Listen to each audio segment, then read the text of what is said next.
Terlebih lagi karena hari ini, sahabat, ini adalah penutupan ataupun sesi terakhir dari seri KKR kita, Kebaktian Kebangunan Rohani, dengan tema besar khotbah kunci surga, khotbahnya ya. Kalau kita lihat tadi, terima kasih juga kepada lagu pujian yang sudah dibawakan oleh keluarga Purba dan juga keluarga besar cucu-cucu daripada Opung Simbolon. Kalau kita melihat, ini ada hubungannya dengan tema kita ya. Jadi boleh kita highlight sedikit. Kalau kita melihat sebenarnya tema kita dengan tadi lagu yang dibawakan oleh kedua keluarga ini sebenarnya menunjukkan apa sih yang paling penting. Apa sih yang paling penting dari kenapa kita mau ke surga? Kalau banyak dari kita merasa surga ini pasti bukanlah tempat yang indah kalau kita tidak bersama dengan keluarga kita, dengan orang-orang yang kita kenal, dengan orang-orang yang kita kasih semasa kita ada di dunia. Dan mungkin bila mana di dunia ini ya kita tahu kalau beberapa keluarga itu keluarga besarnya terpencar di mana-mana seperti tadi sudah disampaikan kan, keluarga daripada Opung Simbolon, wah cucu-cucunya ada yang di sini, ada yang di sana, lalu kemudian tentunya keluarga-keluarga ini banyak juga yang terpencar-pencar di mana-mana. Kapan kita bisa bertemu? Wah, ini kalau memang masih hidup, masih sehat, ya oke lah. Hanya terbentur jarak dan biaya. Tapi bagaimana kalau sudah meninggal? Kalau sudah tidak bersama dengan kita lagi? Tentunya ada rasa yang tidak lengkap bila mana ketika berkumpul. Dan oleh sebab itu, kalau kita baca di dalam ayat tema kita sepanjang satu seri ini, di dalam Yohanes 17 ayat 3, bagi saya ini benar-benar menggambarkan sebenarnya apa sih esensi daripada surga itu. Betul, kalau kita baca di dalam Wahyu 20 ya, wah tidak ada lagi air mata, tidak ada lagi sakit penyakit, semua berbahagia. Tetapi di dalam Yohanes 17 ayat 3, inilah benar-benar dinyatakan esensi daripada surga itu. Dikatakan, inilah hidup yang kekal itu. Wah, jadi hidup yang kekal adalah ini. Apa? Katakan, yaitu bahwa mereka mengenal Engkau. Oh, jadi ternyata surga ataupun kehidupan kekal ini adalah bersifat sebuah hubungan, sebuah pengenalan. Pengenalan akan apa? Akan Allah. Allah yang seperti apa? Itulah yang kita pelajari dari malam ke malam. Kita pelajari Allahnya seperti apa yang terjadi, masalahnya, solusinya dan seterusnya. Supaya apa? Kita boleh memiliki pemahaman yang baik. Dan dalam pemahaman itu kita boleh lebih lagi rindu untuk mengenal Allah dan bertemu dengan Allah, sehingga di surga nanti semua kerinduan manusia tentang boleh bersekutu, boleh memiliki sebuah relationship, sebuah hubungan, itulah yang akan menjadi esensi daripada kehidupan yang kekal. Dan tentunya secara praktisnya ya ada, kita boleh hidup selamanya, kita boleh tinggal di istana, kita nanti segala macam, itu baik. Tetapi itu adalah turunan daripada bagaimana pengenalan akan Allah itu akhirnya benar-benar akan didapatkan. Dan mungkin untuk sebagai rangkuman supaya ketika kita bahas ini kunci surga nih apa nih, hal yang benar-benar nanti akan bisa memampukan kita, menolong kita untuk sampai kepada surga. Kita mungkin harus bahas sedikit ke belakang ya, bagi yang sudah hadir dari malam ke malam, mudah-mudahan tidak bosan-bosannya boleh mendengar. Bagi yang baru hadir di Sabat siang hari ini, nggak apa-apa juga. Ini boleh menjadi sebuah konteks kemana ataupun apa sih puncak daripada pekabaran seri KKR ini. Jadi di malam pertama kita berbicara mengenai kunci purba. Di dalam malam pertama ini kita membahas kalau kita dikatakan tadi di dalam Yohanes 17 ayat 3, hidup yang kekal ini adalah mengenal akan Allah. Sepanjang Alkitab, isi dari Alkitab ini adalah pemaparan, penyampaian akan siapakah Allah itu. Dan di dalam awal mulanya, di zaman purbakalanya, Allah diperkenalkan sebagai Allah yang mencipta. Allah yang menciptakan langit dan bumi. Di dalam Kejadian 1 ayat 1 dikatakan, pada mulanya Allah. Jadi di awal mula, sebelum ada apapun yang lain, ada Allah. Dan kita sebagai orang Kristen percaya bahwa Allah ini adalah, ya terlepas dari bagaimana kita bisa menggambarkan, menjelaskan, ataupun keterbatasan kita dalam melakukan hal itu, Allah ini bukanlah sebuah pribadi yang sendirian. Tetapi Allah ini adalah Allah yang bersekutu di dalam apa? Ada Allah, ya kalau kita baca mungkin bersama-sama di dalam Kejadian pasal 1 ayat 1. Pada mulanya Allah menciptakan langit dan bumi. Lalu bumi belum berbentuk dan kosong, gelap gulita menuju samudera raya, dan roh Allah melayang-layang di atas permukaan air. Jadi ada Allah, ada roh Allah. Lalu kemudian berfirmanlah Allah, ada firman Allah. Jadi di dalam tiga kesatuan ini ada suatu hubungan yang kekal. Ada suatu hubungan yang kalau kita baca nanti mengasihi. Bila mana dikatakan Allah itu adalah kasih, bagaimanakah mungkin kasih itu dapat dipancarkan, dipraktekkan bila mana tidak ada oknum lain yang ada. Jadi sebenarnya konsep kita mengenai Trinitas ini menjelaskan hal itu. Dan inilah yang menjadi undangan bagi setiap yang hadir di tempat ini untuk boleh mengenal Allah, untuk boleh masuk di dalam suatu hubungan juga yang juga dimiliki di dalam oknum kealahan ini.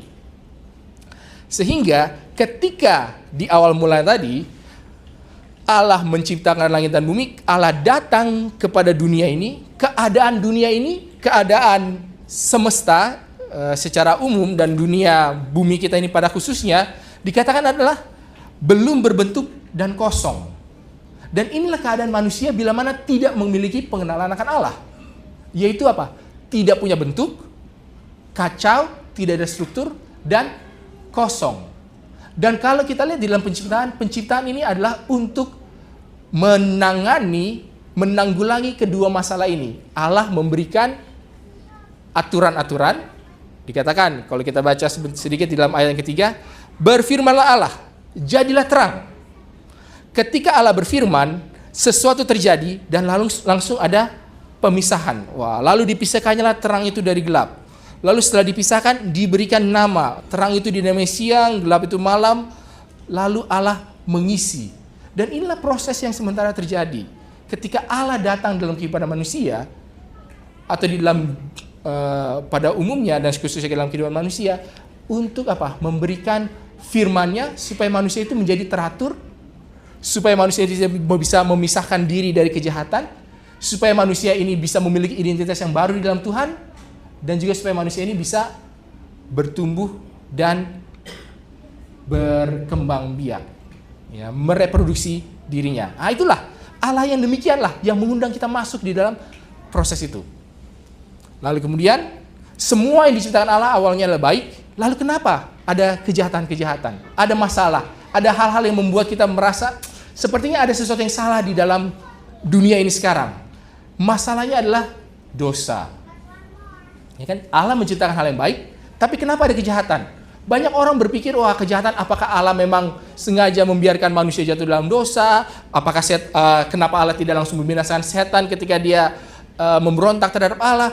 Kita jadi bertanya-tanya, dan di dalam malam yang kedua kita mempelajari bahwa ternyata dosa ini bukanlah sekedar bersifat pelanggaran akan hukum.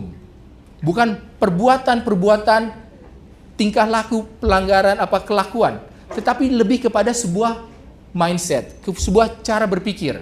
Cara berpikir seperti apa? Dosa itu adalah keadaan tanpa hukum. Dan kalau kita lihat ketika Allah menciptakan, memberikan firman, mengatur, dan ketika orang ataupun setan ataupun manusia menolak hukum itu akan kembali ke dalam keadaan apa? Yang tidak teratur. Dan itulah yang terjadi di dalam dunia. Dan kalau kita baca selanjutnya sampai kepada zaman akhir bawah, karena dunia itu sudah menolak Allah, setelah manusia jatuh dalam dosa lalu kemudian semakin banyak, bukan kebaikan yang bertambah banyak, malah kejahatan. Karena apa? Dengan tidak adanya Allah, kembalilah ke dalam kondisi yang kacau, tidak teratur, dan akhirnya kosong. Dan dosa itu apa? Dosa itu adalah melihat kepada diri sendiri sebagai penentu daripada baik dan jahat. Itu kita pelajari di malam yang kedua. Lalu di malam yang ketiga, kita sudah tahu awal mulanya Allah seperti apa, lalu kemudian tentang apa masalahnya, dosa, apa solusinya. Di malam kita pelajari bahwa ternyata solusi daripada keadaan kejatuhan manusia dalam dosa ini adalah pengenalan akan Allah. Memandang kepada Yesus. Itulah iman. Apa itu iman? Iman adalah apa? Percaya bahwa Allah itu ada, berpaling kepadanya, dan mencari Allah dengan sungguh-sungguh. Kenapa? Karena Allah adalah Allah yang memberikan upah kepada orang yang mencarinya dengan sungguh-sungguh. Dan seringkali kita sudah tahu masalahnya apa, kita sudah tahu awal mulai seperti apa, masalahnya apa, solusinya apa, dan sekarang apakah yang bisa kita lakukan? Bagaimanakah secara praktikalnya kita boleh sampai kepada surga? Apakah kunci surga itu? Jadi kira-kira inilah yang akan kita bahas pada bagian penutupan di dalam Sabat siang hari ini. Sebelum kita lanjut, mungkin kita berdoa sekali lagi. Ya Tuhan, Allah Bapa kami dalam kerajaan surga, pada Sabat siang hari ini Tuhan, bila kiranya Engkau boleh bersama-sama dengan kami, bila kami boleh memahami kerinduan Allah untuk menyelamatkan umat-umatnya, dan bagaimana kami boleh akhirnya mendapatkan kunci keselamatan itu boleh sampai ke dalam kerajaan surga. Bersama-sama dengan kami, dalam menjadi umat kami, dalam Yesus kami berdoa, amin. Jadi sekarang apa? Setelah semua yang kita pelajari mengenai penciptaan, mengenai dosa, dan mengenai iman, kita bisa melihat apa yang perlu dilakukan. Di dalam Ibrani pasal 12, ayatnya yang pertama dan kedua. Jadi kita tahu bahwa di dalam Ibrani pasal yang 11 ini adalah berbicara mengenai pahlawan-pahlawan iman, mengenai orang-orang yang ada sejak dari awalnya, orang-orang yang memiliki hubungan dengan Allah, tetapi mereka ini mungkin adalah manusia yang tidak sempurna juga, yang punya ada kesalahan, tapi berhasil mengalahkan dosa, lalu kemudian mereka melihat kepada janji, lalu kemudian mereka melakukan hal yang besar. Ada di setengah yang pertama. Walaupun kalau kita baca lanjutannya, nggak bagus-bagus juga. Di setengah yang terakhir bilang ada juga orang yang dibunuh, disiksa, dibantai, dipotong menjadi dua. Mereka mati tanpa melihat apa itu surga. Mereka mati tanpa sampai ke dalam tanah perjanjian itu. Nah, ketika di dalam akhir itu, pasal 12 ayat 1 ini mengatakan demikian. Karena kita mempunyai banyak saksi. Saksi yang mana? Ya itu tadi, pahlawan-pahlawan iman itu kan. Ada Abraham, ada Musa, ada Ishak dan lain-lain. Karena kita mempunyai banyak saksi, bagaikan awan yang mengelilingi kita, marilah kita menanggalkan semua beban dan dosa yang begitu merintangi kita, dan berlomba dengan tekun dalam perlombaan yang diwajibkan bagi kita. Ayat 2. Marilah kita melakukannya dengan mata yang tertuju kepada Yesus. Ini sama seperti iman. Iman adalah apa? Melihat kepada Yesus yang memimpin kita dalam iman dan yang membawa iman kita itu kepada kesempurnaan. Kalau dalam kata-kata lain ataupun dalam terjemahan lain, yang menjadi awal mula daripada iman kita dan yang akan menyelesaikan iman kita. Yang dengan mengabaikan kehinaan, tekun memikul salib, ganti sukacita yang disediakan bagi dia yang sekarang duduk di sebelah kanan tahta Allah.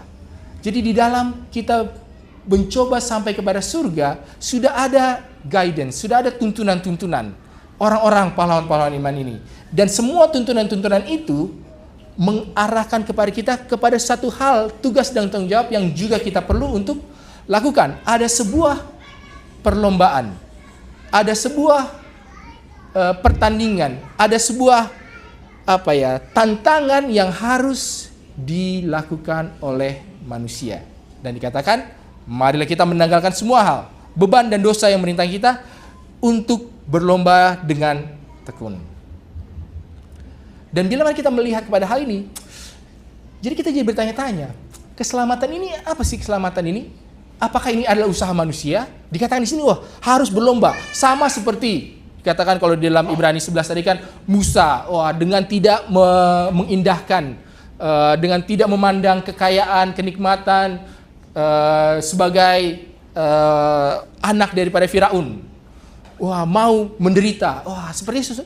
Ada hal yang harus kita perjuangkan.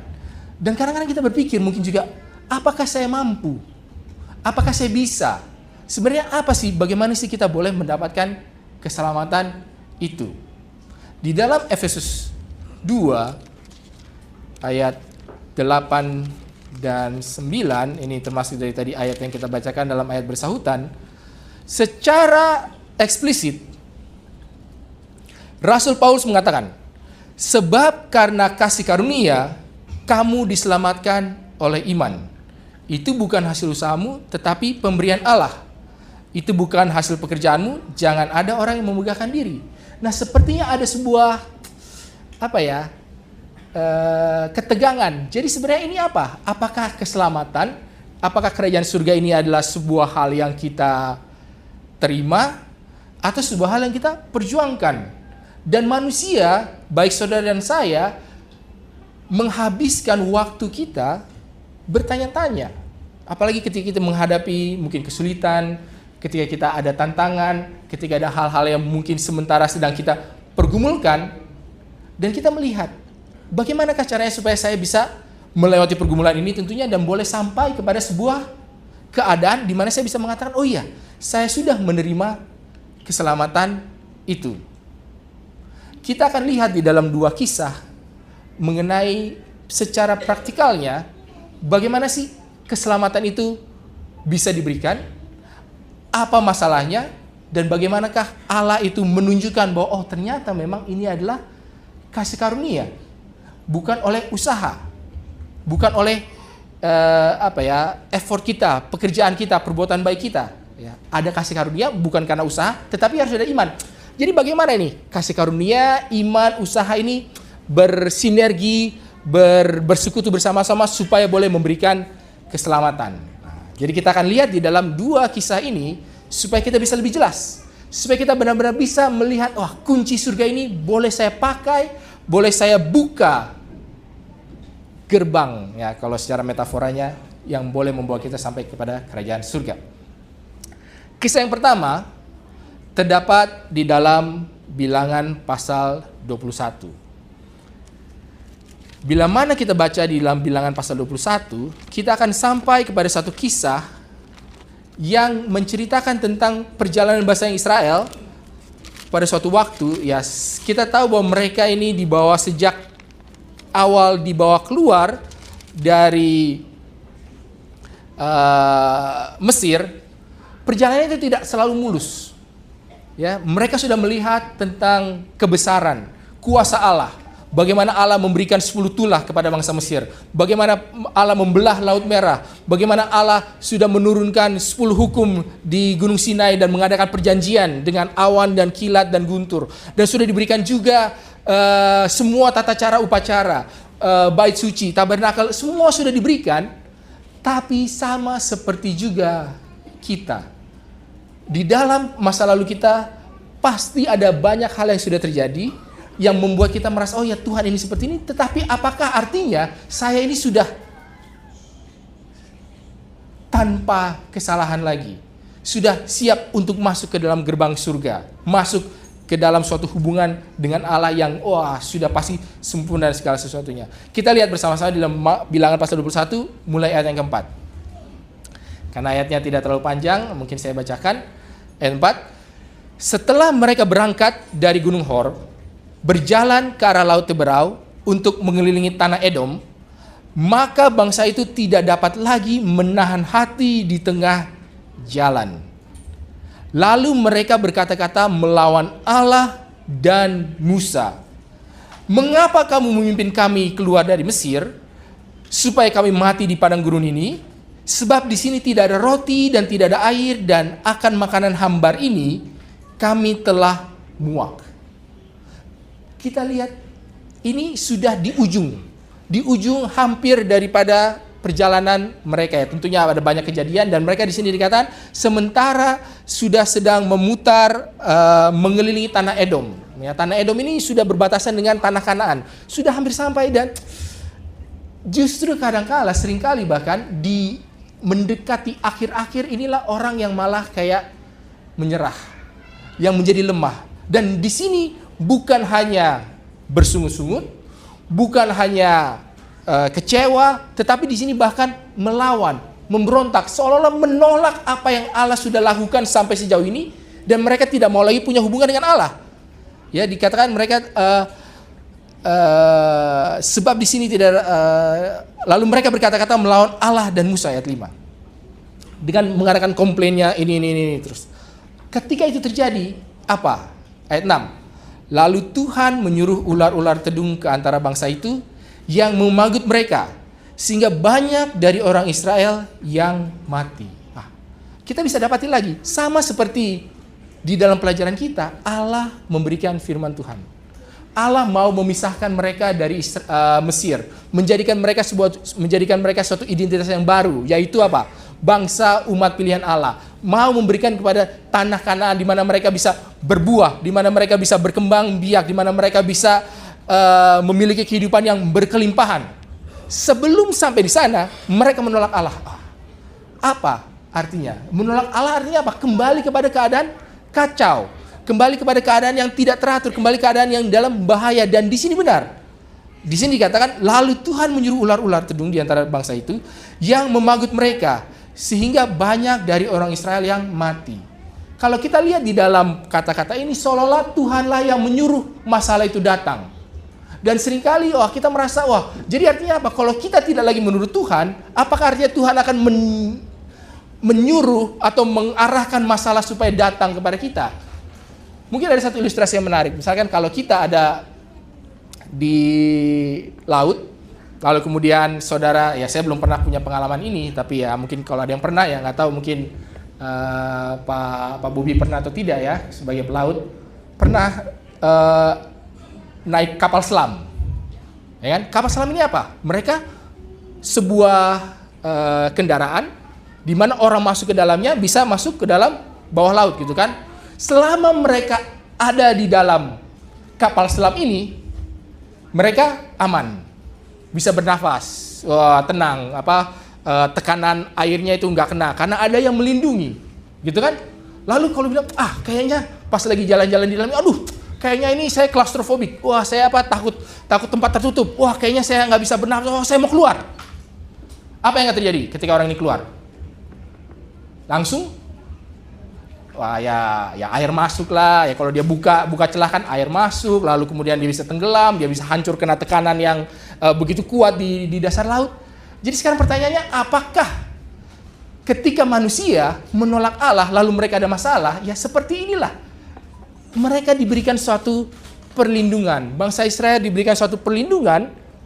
Mereka bisa berjalan di padang gurun selama puluhan tahun, tidak ada binatang yang menyerang. Kalau ada matahari dikasih tiang awan, sementara kalau gelap ada tiang api supaya bisa melihat dan juga mungkin menghalau binatang-binatang buas di malam hari. Ketika mereka menolak Allah, mereka keluar dalam perlindungan Allah, maka datanglah semua masalah ini. Nah, jadi walaupun di sini dikatakan Tuhan menyuruh ular-ular tedung ke antara bangsa itu, ya kita bisa juga artikan bahwa inilah sebenarnya akibat daripada pilihan mereka sendiri. Mereka tidak lagi mau berjalan sesuai dengan perintah Allah, firman Allah. Mereka mau berjalan sesuai dengan keinginan mereka sendiri. Inilah dosa ini yang kita bahas di dalam malam yang kedua, kan? Ketika akhirnya mereka merasakan masalah ini, kemudian datanglah bangsa itu mendapatkan Musa dan berkata, kami telah berdosa sebab kami berkata-kata melawan Tuhan.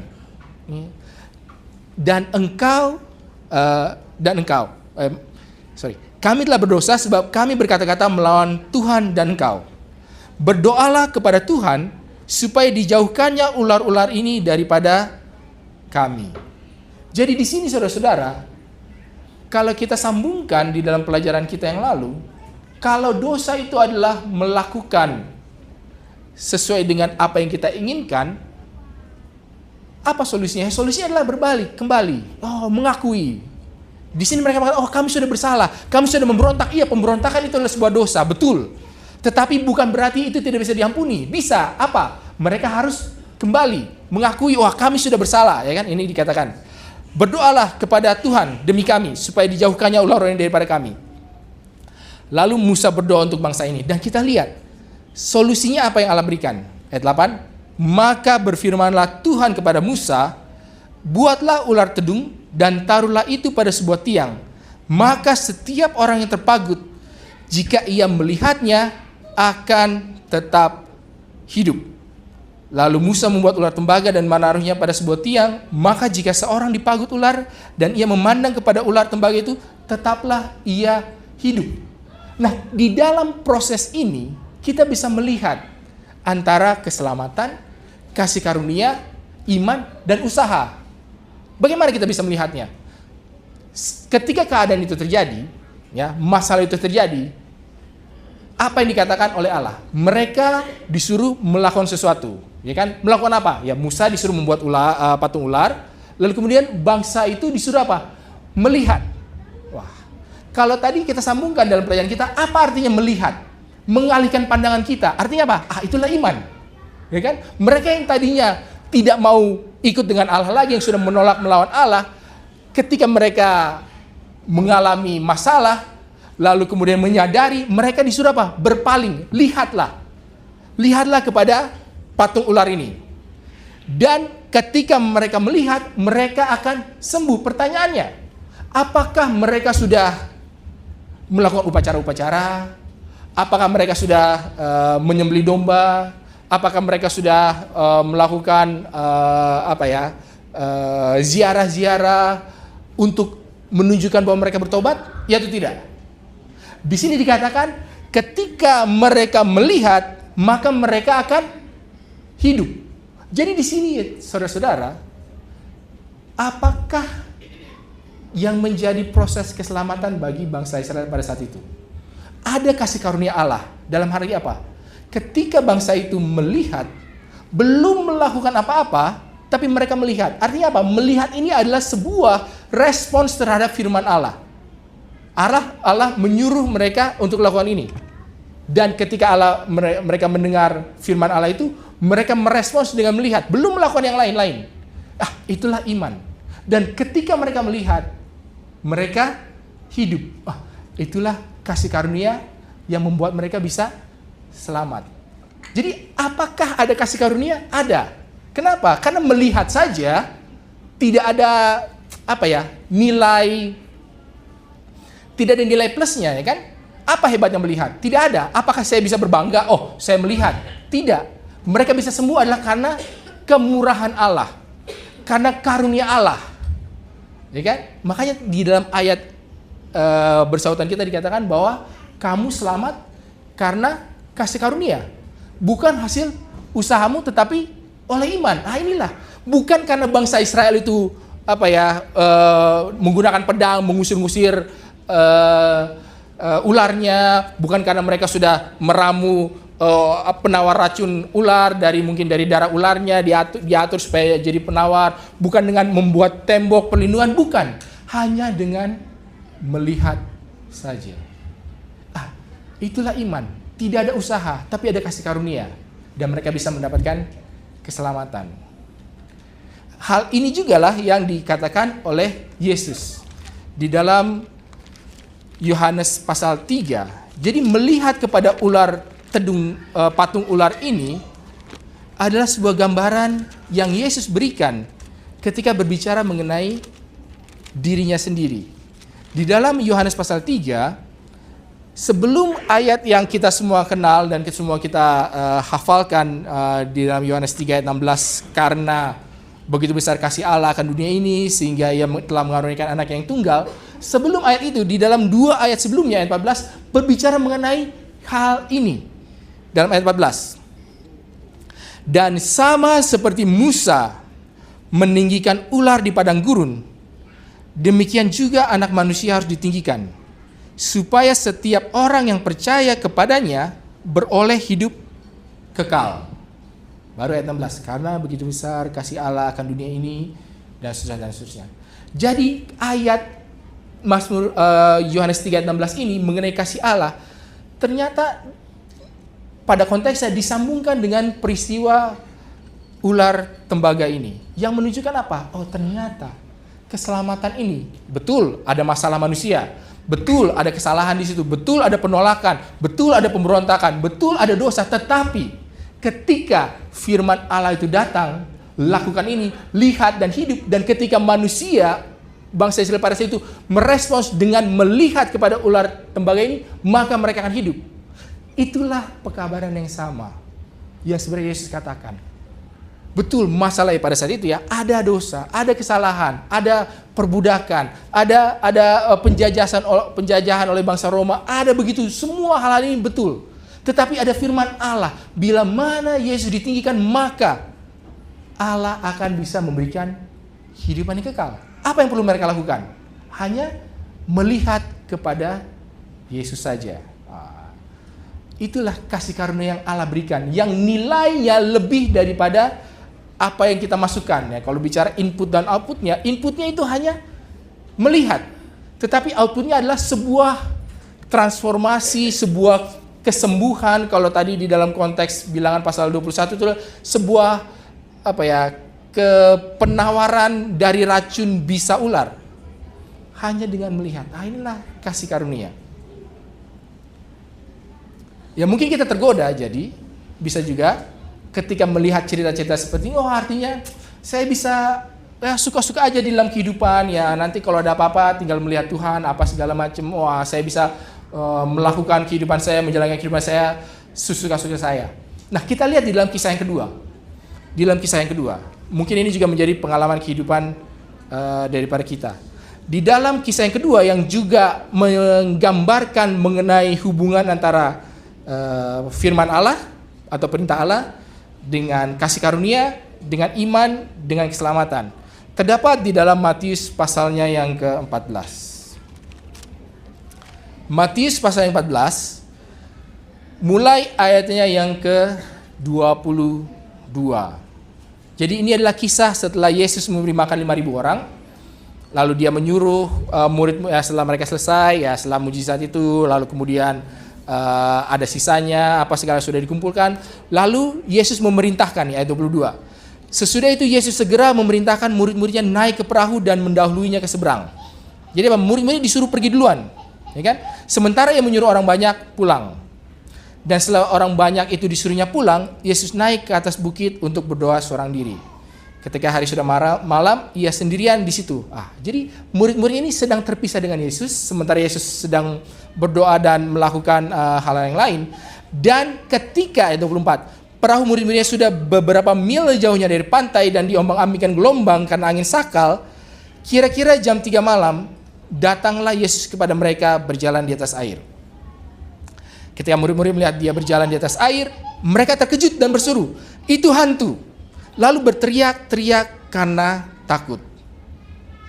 Jadi saudara-saudara, kalau kita mau coba aplikasikan ini dalam kehidupan kita, sementara kadang-kadang atau mungkin bahkan seringkali ketika kita menjalani kehidupan, kadang-kadang masalah juga bukan dari sebab kita sendiri, ya kan?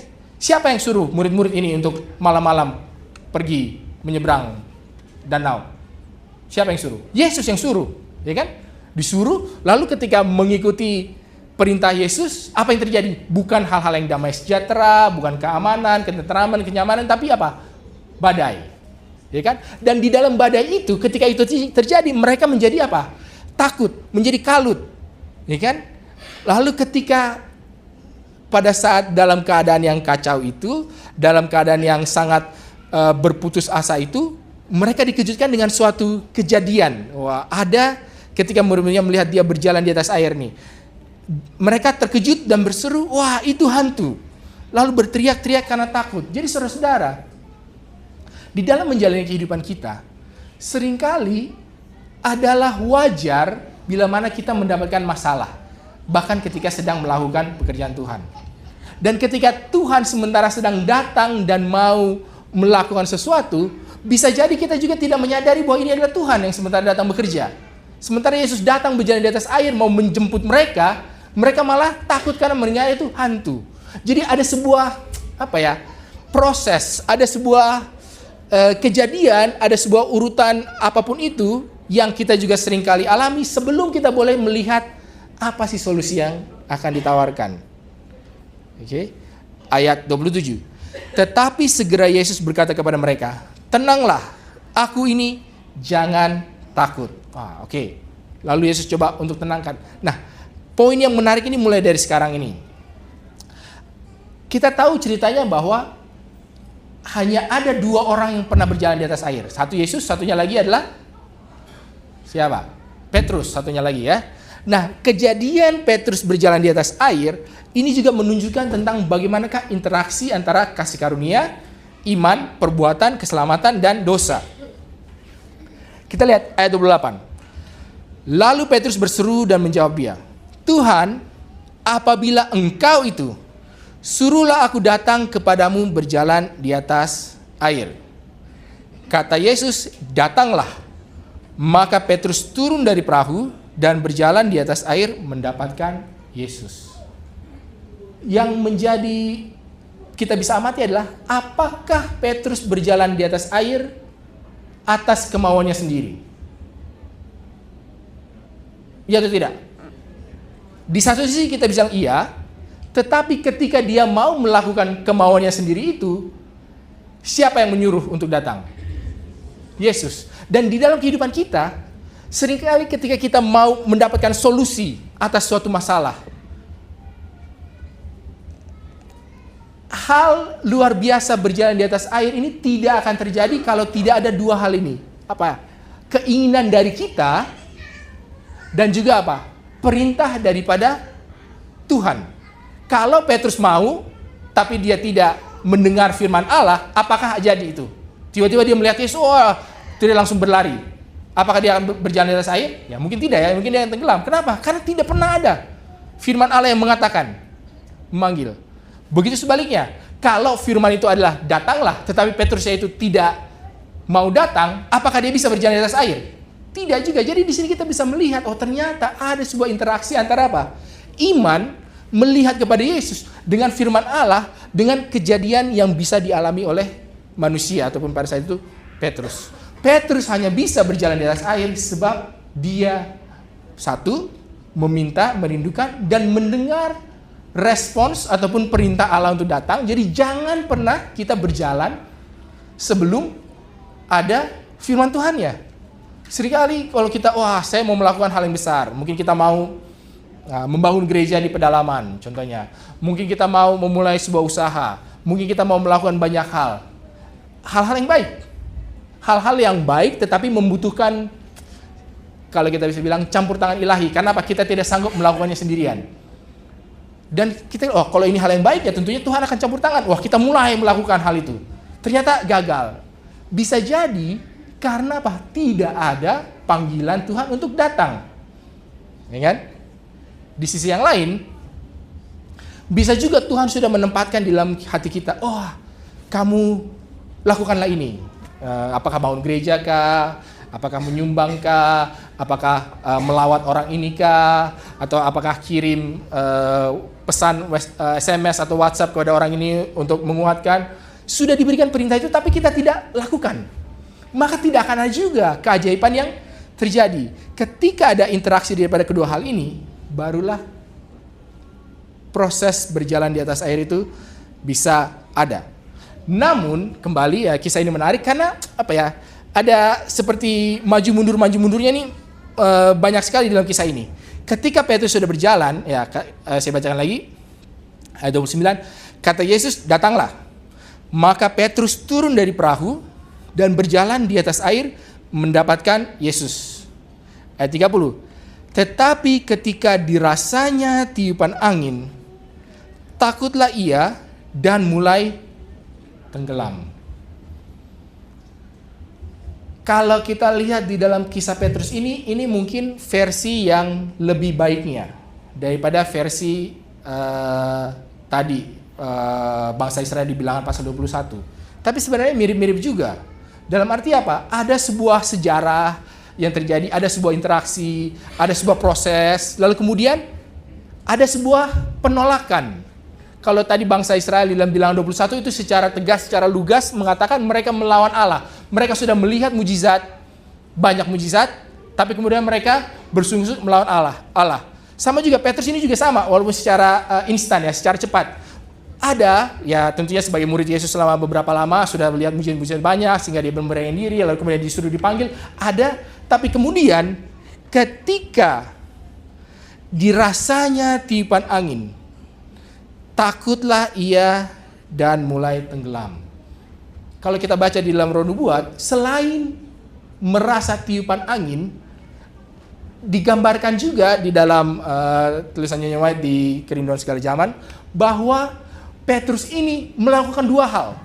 Kalau di dalam Alkitab ini dikatakan dia merasakan tiupan angin dan mungkin melihat ombak. Dan kedua apa? Dia menoleh ke belakang ke arah murid-muridnya. Nah, seringkali juga kita seperti demikian. Ketika kita sementara sedang di dalam suatu proses, mungkin mengalami mujizat, dua hal yang menjadi masalah bagi kita. Apa? Kita melihat kepada tantangan-tantangan yang ada. Oh ya, sementara kita sedang melakukan hal ini, sementara ini seperti terjadi, tapi Tuhan sudah buka jalan di sini. Tapi kemudian kita melihat, ternyata jalan yang terbuka kok sempit ya. Kok jalan yang terbuka cuma sampai sejauh ini ya? Apa? Setelah itu apa? Kita jadi meragukan. Benar nggak ini jalan ini? Atau apakah jalan ini akan benar-benar membuat saya sampai? Itu satu jebakan yang bisa kita terjatuh di dalamnya. Dan jebakan yang kedua adalah sementara kita melakukan hal yang luar biasa ini, kita langsung melihat ke kiri ke kanan. Bisa melihat ke sekeliling kita. Bisa dua hal yang terjadi. Adalah karena kita mau sok-sokan. Bisa jadi seperti itu kan? Wah, saya bisa, kamu tidak. Kita jadi apa? Membanding-bandingkan. Apakah kita melakukan pekerjaan yang lebih atau kurang daripada orang lain? Apakah orang lain itu juga pernah mendapatkan hal yang luar biasa seperti saya? Kalau saya bisa lebih hebat, jangan-jangan saya memang lebih hebat. Atau kalau orang itu lebih hebat, saya jadi iri hati. Dan kedua hal inilah, satu, melihat kepada tantangan, ataupun membanding-bandingkan, ataupun melihat kepada sekeliling kita, inilah yang membuat pandangan daripada Yesus ini, pandangan daripada Petrus ini, terpalingkan daripada melihat Yesus. Itulah dosa itu tadi kan, mengalihkan pandangan kita kepada hal-hal yang lain. Dan ketika itu terjadi, maka dia tenggelam. Dia tidak lagi berada di dalam perlindungan ataupun jalur koneksi yang terhubung dengan Yesus. Dan dia mulai tenggelam. Tetapi tidak sampai di situ saja. Ketika dia tenggelam, apa yang dilakukan? Lalu dia berteriak, "Tuhan, tolonglah aku." Segera Yesus mengulurkan tangannya, memegang dia dan berkata, "Hai orang yang kupercaya, mengapa engkau bimbang?" Lalu mereka naik perahu dan angin pun redalah. Jadi ketika Petrus itu menyadari dia mulai tenggelam, sama seperti bangsa Israel itu tadi. Ketika mereka menyadari perlawanan mereka, pemberontakan mereka, membuat mereka itu menderita, langsung, ampun. Ketika Petrus melihat bahwa pandangan yang teralihkan daripada Yesus, dia melihat ke kiri ke kanan, kepada angin ribut, kepada ombak yang tinggi, kepada kawan-kawannya yang di belakang. Ketika pandangan yang teralihkan daripada Yesus dan dia mulai tenggelam, dia langsung sadar dan kemudian dia berteriak, "Tuhan, tolonglah aku." Dan apakah yang Tuhan lakukan? Apakah yang Yesus lakukan? Apakah ditunggu-tunggu dulu? Apakah langsung diminta dulu pengakuan dosanya? Apakah dia harus langsung melakukan banyak hal? Tidak, langsung dikatakan? Ayat 30, segera Yesus mengulurkan tangannya. Dan inilah bagaimana ketika iman itu kita pandangkan kepada Yesus, ada kasih karunia Allah yang menggapai, yang menggenggam kita, yang membawa kita, yang memampukan kita untuk sampai kepada tempat yang tenang, sampai kepada suatu tempat yang aman, sampai kepada suatu tempat yang dimana angin itu mulai reda. Jadi saudara-saudara sekalian, bila mana kita melihat di dalam kedua hal ini, dan ketika kita melihat apa sih sebenarnya kunci surga ini, kita bisa melihat bahwa sebenarnya kunci surga ini adalah gabungan dari semua yang sudah kita pelajari selama malam-malam sebelumnya. Pertama-tama apa? Harus ada sebuah firman. Sama seperti di dalam malam pertama ketika Allah berfirman untuk menjadikan segala sesuatunya, harus ada sebuah firman, harus ada sebuah perintah yang kita terima. Apa? Ya, saya tidak bisa katakan kepada Anda. Apa? Apakah kehendak Allah bagi kehidupan saudara secara spesifik ya? Saya tidak bisa. Itu adalah proses yang masing-masing daripada kita perlu untuk miliki sendiri. Tetapi tanpa pernah memiliki proses ini, maka kita tidak akan tahu sebenarnya apakah yang menjadi firman Tuhan dalam kehidupan kita. Apakah yang menjadi rencana Allah untuk kita lakukan. Dan kalau kita tidak tahu, tentunya kita tidak akan lakukan. Tapi setelah kita tahu, apakah kita akan melakukannya? Ini pertanyaan juga kan? Dan setelah kita melakukannya, apakah kita akan melakukannya dengan sempurna? Ini juga, ternyata banyak proses yang terjadi dalam hal ini. Dan di dalam semuanya ini, Allah menunjukkan ada kasih karunia. Jadi kalau kita mau kembali ke dalam Efesus 2 tadi, ayat 8-9 ini tadi, yang menjadi mungkin juga dasar ataupun inti daripada pembahasan pada kali ini, mungkin saya bacakan lagi. Sebab karena kasih karunia, kamu diselamatkan oleh iman. Kalau kita mau telah lebih lanjut, yang kita tidak punya cukup waktu, tetapi saya rangkumkan saja, ada dua seolah-olah yang berperan di sini, kasih karunia dengan iman. Namun di dalam tata bahasanya, kasih karunia ini adalah sebuah agen yang Allah, subjeknya Allah itu lakukan. Jadi kasih karunia ini berasal dari Allah. Sementara iman ini adalah instrumen yang dari mana kita menggenggam agensi Allah itu. Dan ada sebuah hal yang jomplang. Kasih karunia ini lebih besar daripada iman. Kasih karunia keselamatan yang Allah berikan ini menutupi segala kekurangan kita. Jadi yang kita lakukan iman ini hanya menggenggam, hanya berteriak, hanya menoleh, hanya melihat, hanya minta ampun. Sisanya apa? Allah lah yang dalam kasih karunia-Nya memberikan, menutupi sisanya. Jadi memang kalau dibilang apa yang menyelamatkan kita? Ya kasih karunia. Jadi jangan salah juga. Jangan salah juga. Seringkali kita mengatakan ini pembahasan yang lebih panjang lagi ya. Jadi memang reformasi di abad 16 yang oleh Luther yang mengatakan hanya oleh iman saja, itu sudah dibawa terlalu ekstrim. Dan seolah-olah iman saja itu cukup. Padahal kita lupa, yang menyelamatkan itu bukan iman. Yang menyelamatkan adalah kasih karunia. Salah kalau kita mengatakan bahwa iman itu yang menyelamatkan. Tidak. Kasih karunialah yang menyelamatkan. Iman ini hanya menggapai keselamatan itu. Dan ini menunjukkan bahwa sebenarnya apa yang Allah lakukan bagi kita itu jauh lebih besar daripada apa yang kita lakukan. Sehingga maka dikatakan, sebab karena kasih karunia kamu diselamatkan melalui instrumennya, iman, itu bukan hasil usahamu, tetapi pemberian Allah. Sehingga ini jadi make sense, sehingga ini kita jadi bisa pahami ayat ini maksudnya apa. Allah siap menghentikan angin ombak. Allah siap menaungi kita, melindungi kita dari ular berbisa di padang gurun. Allah siap menutupi kita, menyelesaikan semua permasalahan kita. Itulah kasih karunia yang tentunya luar biasa, lebih besar daripada yang bisa kita bayangkan. Dan kulminasinya, puncaknya adalah keselamatan sampai ke dalam kerajaan surga. Lebih besar nilainya. Tapi bukan berarti manusia tidak melakukan apa-apa. Apa yang manusia lakukan? Manusia beriman. Manusia melihat. Kalau tadi kita sambungkan ke dalam pelajaran kemarin mengenai iman, di dalam Ibrani 11 ayat 6 dikatakan apa? Sebab barang siapa yang mau berkenan kepada Allah harus memiliki iman. Harus percaya bahwa sebab tanpa iman tidak mungkin orang itu berkenan kepada Allah. Sebab barang siapa yang datang kepada dia harus percaya bahwa Allah itu ada. Manusia itu hanya apa? Percaya bahwa Allah itu ada. Tetapi itu adalah sebuah respons daripada begitu banyak hal-hal yang Allah sudah lakukan. Baik dari keadaan yang terjadi secara sirkumstansial kita, baik itu dari firman Tuhan yang dibacakan di dalam di dalam Alkitab, baik itu mungkin dari nasihat-nasihat para orang-orang yang lebih rohani, apakah pendeta, apakah tua-tua jemaat, apapun itu, itulah paket daripada kasih karunia Allah. Respons kita ini seperti apa? Respons kita ini adalah iman mengiyakan, mengaminkan, mengalihkan pandangan kita daripada semua apa yang kita lakukan terhadap apa yang Allah lakukan. Dan inilah sebenarnya pembenaran oleh iman itu. Righteousness by faith. Ya, di dalam kutipannya mengenai pembenaran oleh iman ini, sebentar, saya cari dulu ini.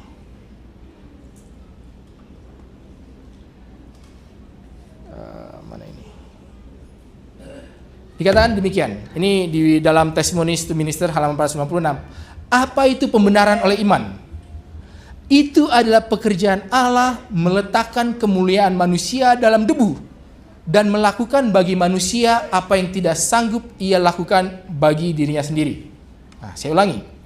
Jadi ini kutipannya demikian. Apa itu pembenaran oleh iman? Itu pekerjaan Allah meletakkan kemuliaan manusia dalam debu dan melakukan bagi manusia apa yang tidak sanggup ia lakukan bagi dirinya sendiri. Jadi pembenaran dari iman ini konteksnya berbicara kepada orang-orang Kristen pada itu ya, kepada orang-orang saleh lah ya. Jadi bukan kepada orang-orang dunia.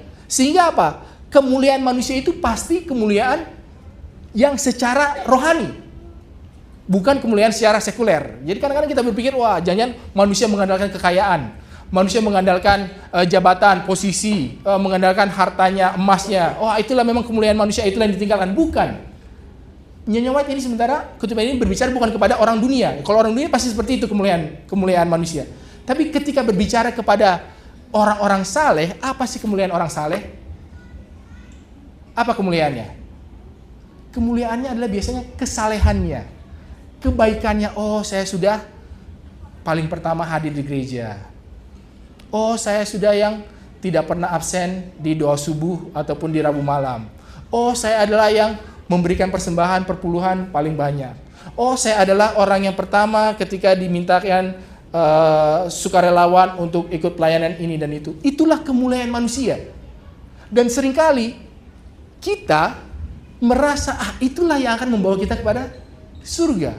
Tapi pembenaran oleh iman adalah meletakkan kemuliaan manusia, kesalehan kita itu ke dalam debu dan melakukan bagi manusia apa yang tidak sanggup ia lakukan bagi dirinya sendiri. Jadi jangan salah saudara-saudara. Kita bicara soal kepalsuan di hari yang kedua. Kita bicara soal melihat kepada diri. Bisa jadi kita bukan melihat kepada diri supaya karena saya sudah pintar, karena saya sudah jago, bukan. Tapi juga bisa melihat kepada diri karena saya sudah baik. Oh, karena saya sudah melayani. Dan ketika kita melihat kepada diri, mengandalkan itu untuk sampai kepada keselamatan, itulah kunci yang palsu. Makanya Allah mengatakan, memandanglah kepada Yesus. Seperti kita sudah bacakan di dalam Yohanes 12 kemarin, kalau aku, dan Yohanes 12 ayat 32, dan aku, Yesus berbicara ya, apabila aku ditinggikan dari bumi, aku akan menarik semua orang datang kepadaku. Aku akan membuat pengenalan akan Allah itu bisa ada. Aku akan memberikan esensi daripada kehidupan yang kekal itu, yaitu apa? Datang kepada Tuhan. Dan ini adalah pekabaran pembenaran oleh iman. Dan ini adalah sebenarnya kunci dari mana kita boleh sampai kepada kerajaan surga. Jadi bukanlah mengenai kesalehan diri, tetapi mengenai kepada siapakah kita menggantungkan pengharapan kita. Jadi kita bisa saja tidak mencuri, tidak selingkuh, tidak berbohong, tapi kalau kita berdiri di hadapan Allah sambil menunjuk kepada doa-doa kita, kebaikan kita, pengabdian kita, kita masih berada di dalam kepalsuan. Jadi seluruh seri pembelajaran kita sebenarnya adalah bagaimana sih kunci surga ini. Kunci surga ini ternyata adalah membiarkan Allah bekerja dalam kehidupan kita. Mengakui bahwa Allah yang sudah berfirman, yang sudah mengatakan jadilah terang, yang sudah memisahkan antara gelap dan terang, yang sudah memberikan identitas yang baru, terang itu dinamai siang dan gelap itu malam, yang sudah memerintahkan kepada kita untuk berbuah, bertumbuh, beranak cucu. Allah yang demikianlah yang akan membawa kita sampai kepada surga. Bila mana kita teralihkan perhatian kita, itulah dosa. Dan bila mana kita mengembalikan pandangan kita kembali kepada Yesus, itulah iman. Dan ketika proses ini sudah dijalani, itulah bagaimana seseorang sampai ke dalam kerajaan surga. Bukan oleh karena dirinya sendiri, tetapi karena bagaimana Allah yang sudah melakukan semuanya Dan Paulus menyebutkan kasih karunia ini di dalam Efesus 2 ayat 8 sampai 9 tadi adalah sebagai hal yang menyelamatkan kita.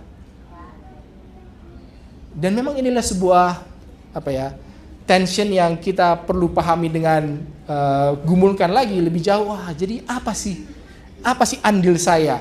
Dan inilah makanya yang menjadi pergumulan bagi orang-orang saleh. Nah, ini bukan pergumulan bagi orang-orang berdosa ya. Kalau pergumulan bagi orang-orang berdosa adalah bagaimana saya bisa lepas dari dosa. Tapi pergumulan bagi orang-orang saleh adalah bagaimana saya bisa lepas daripada rasa mengandalkan diri saya sendiri. Dan inilah yang menjadi masalah. Kenapa? Kalau bagi saudara-saudari yang ingat dalam hadir dari malam-malam sebelumnya, saya menanyakan pertanyaan ini dan mungkin saya tutup dengan pertanyaan. Kalau saudara tutup mata, buka mata, tiba-tiba sudah di surga, apakah masih akan berdosa? Mungkin kita masih akan berdosa bukan dalam dosa-dosa di dalam dosa-dosa kelangkaan. Ya, kalau mencuri, membunuh, berzina itu dosa-dosa kelangkaan. Tapi mungkin kita akan melakukan dosa-dosa kelimpahan. Merasa baik, merasa sudah cukup, merasa tidak perlu Allah lagi. Inilah dosa yang sebenarnya lebih berbahaya. Gitu. Dan panggilannya bagi kita saat ini, bila mana kita kembali kepada tema sepanjang satu seri ini, kunci surga, tentang bagaimana bahwa kehidupan kekal itu ternyata adalah mengenal Allah, satu-satunya Allah yang benar, dan Yesus Kristus yang telah diutusnya. Sepanjang 4 seri ini kita sudah diberikan pemaparan-pemaparan, pikiran-pikiran yang harapannya boleh mengubahkan, memperbaiki, membuat kita memiliki pemahaman yang lebih dalam, lebih tepat, lebih jelas akan siapakah Allah itu. Maka panggilannya bagi sekarang itu lalu apa? Mungkin di sini sudah banyak yang sudah menerima Tuhan sebagai juru selamat, sebagai orang-orang Kristen. Tapi mungkin ada yang, benar nggak saya sudah? Apakah masih ada keputusan yang perlu saya ambil? Apakah saya mau benar-benar ingin memiliki hubungan dengan Allah? Ataukah sebenarnya saya hanya mencari kenyamanan saja, makanya saya mau mengikut Tuhan? Ya, itulah yang perlu kita renungkan bagi diri kita sendiri masing-masing. Dan mungkin di dalam hari ini yang masih di sini, ada yang berpikir, saya mau untuk mengambil keputusan itu. Apakah mau belajar Alkitab lagi lebih lanjut? Apakah mau mengambil keputusan untuk dibaptis? Semuanya itu biarlah karena saya mau mengenal siapakah Allah itu. Karena saya mau menyadari kunci surga, saya membutuhkan kunci surga bukan supaya saya masuk ke surga, tetapi karena di surga itu ada Allah. Dan inilah sesuatu yang saya rindukan. Nah, biarlah masing-masing daripada kita boleh menggumulkannya itu, boleh memantapkan kembali komitmen kita bila mana itu sudah pernah kita ambil, dan bila mana itu belum, ya marilah kita boleh mengambil keputusan itu.